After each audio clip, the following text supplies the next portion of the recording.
Zdravím vás, priatelia.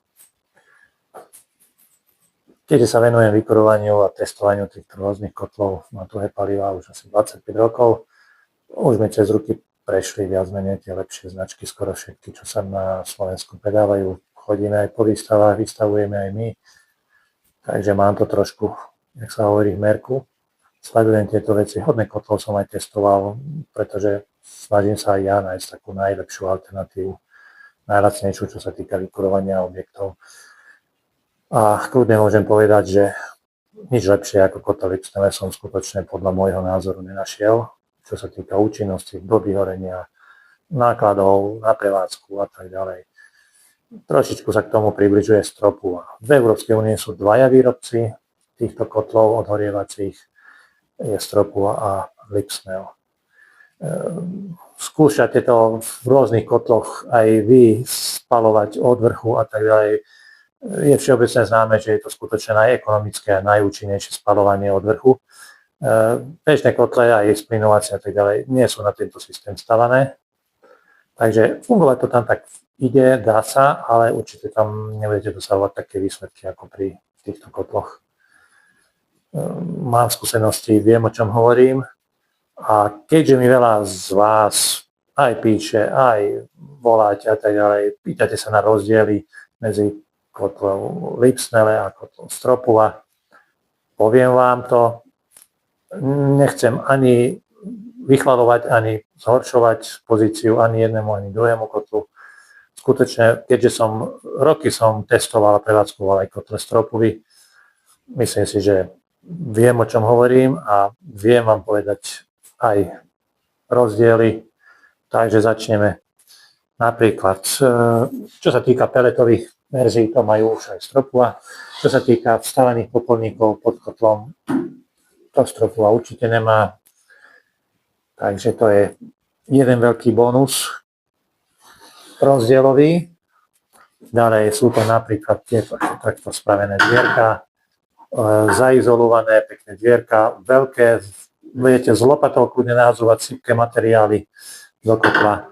Zaizolované, nie je to vrelé až také, že to obára, jak napríklad Stropua, niekedy aj Lipsnele to mali liatinové dvierka.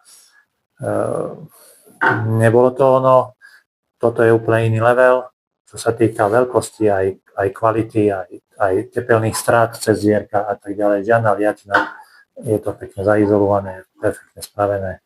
To je veľký rozdiel, veľký bonus, že viete s lopatou nahazovať. Vo videách jednou som vám ukazoval, ako sa dá jednoducho s lopatou veľkou nahazovať štiepka, napríklad rýchlo naložené bez problémov. Čo sa týka vnútornosti, každý výrobca má trošku iné tieto vnútorné veci.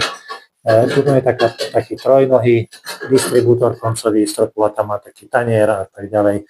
Každý má trošku iné, plus minus. Čo sa týka ďalej, tu je napríklad kotol Lipsnele je dvojkomorový predohrev vzduchu. Prvý je tu na tejto výške. Na YouTube nájdete aj video, keď som to meral, dávam tam teploty okolo 80 až 90 stupňov sa predohreje v prvej fáze.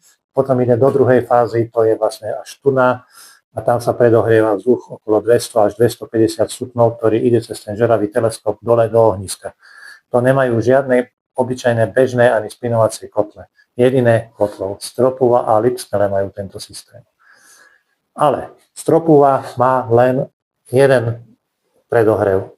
Tu je to rozdelené jeden, druhý, čo je si myslím, že výkonnejšou teplotou to ide. Merám to, aby ste to aj videli v tých videách, si to trošku pozrite, nájdete si to video na YouTube, dá sa to tam dohľadať. Takže to je veľký rozdiel, že máme tu dvojkomorový predohrev vzduchu, Stropua to nemá.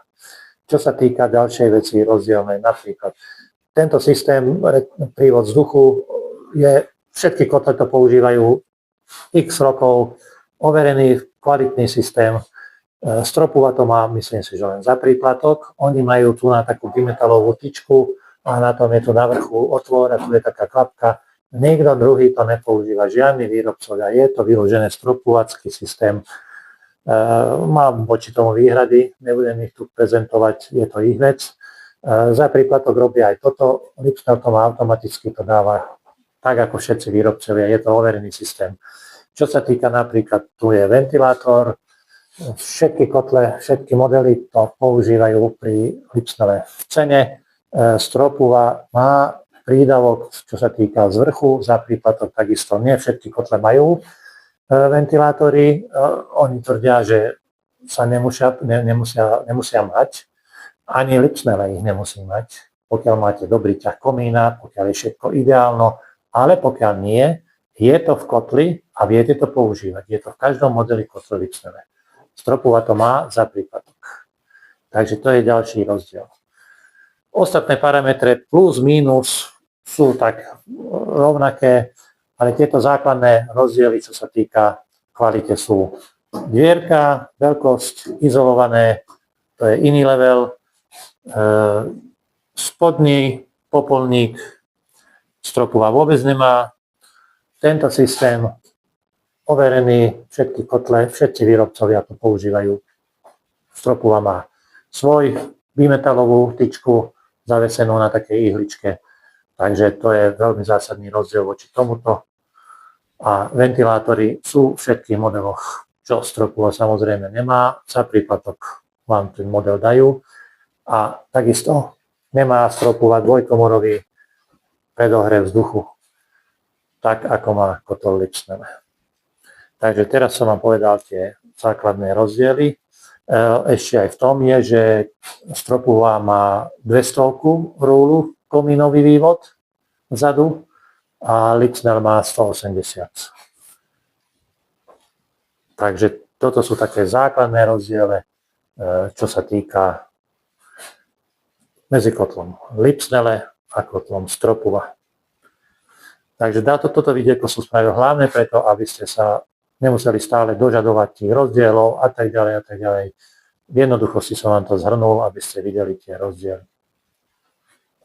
Takže majte sa, priatelia.